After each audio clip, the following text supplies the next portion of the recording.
कि अगर आपको अपने जिस्म पे कोई एबनॉर्मल निशान नज़र आ रहा है, कोई एबनॉर्मल स्वेलिंग नज़र आ रही है, या कोई ऐसी डिफरेंट चीज़ है जिसमें से दर्द हो रही है, ब्लीडिंग शुरू हो गई है, या बिल्कुल एक डिसफिगरमेंट किस्म की चीज़ हो गई है, तो फौरी तौर पे इसको नोटिस करें और इसका चेकअप कराएं, क्योंकि ये हो सकता है कि ये ख़तरे वाली चीज़ हो, ये कोई पैदाइशी मेलफॉर्मेशन हो आपकी बॉडी की जो कि काबिल इलाज भी हो।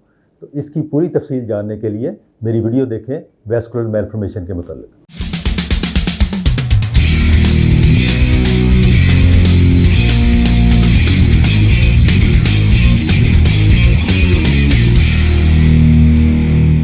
अस्सलाम वालेकुम।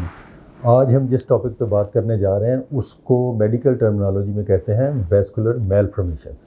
इसका मतलब ये है कि किसी वेसल में एबनॉर्मेलिटी आ गई है, एनोमली आ गई है। उर्दू में आप कह सकते हैं कि ये एक पैदाइशी निशान होता है। जब आम तौर पे बच्चा पैदा होता है तो उस टाइम भी देखा जा सकता है।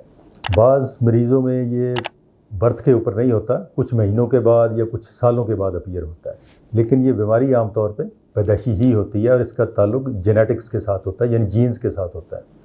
बाज़ मरीज़ों में इसकी फैमिली हिस्ट्री भी होती है, किसी और रिश्तेदार को, माँ को, बाप को, बहन भाई को या किसी और रिश्तेदार को भी हो सकता है।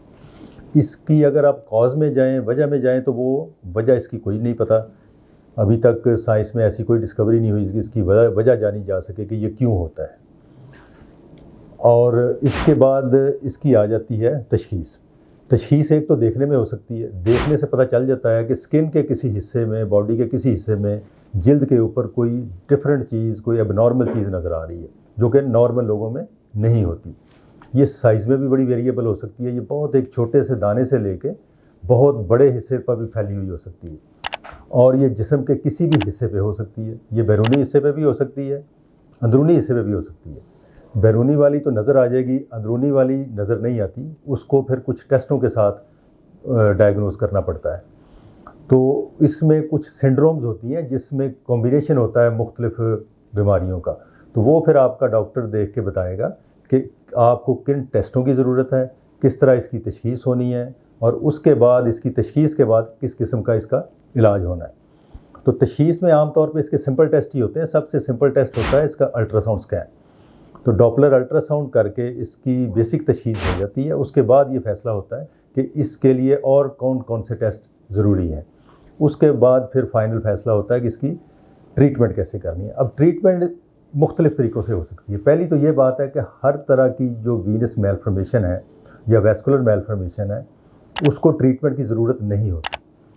अगर ये छोटे साइज़ में है, किसी बॉडी के ऐसे हिस्से में है जहाँ नज़र नहीं आती, या जहाँ पे इसकी कोई तकलीफ़ नहीं है, दर्द नहीं है, कोई और प्रॉब्लम नहीं कर रही, तो फिर इसको ट्रीट करना ज़रूरी नहीं होता। फिर इसकी ऑब्ज़र्वेशन भी हो सकती है।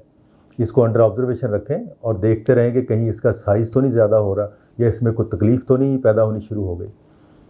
लेकिन अगर ऐसी ये बीमारी है कि उसमें दर्द भी हो रही है, कोई और तकलीफ़ आ रही है, या उसमें कोई ज़ख़म बन गया है, या उसमें ब्लीडिंग शुरू हो गई है, तो फिर इसकी ट्रीटमेंट ज़रूरी हो जाती है।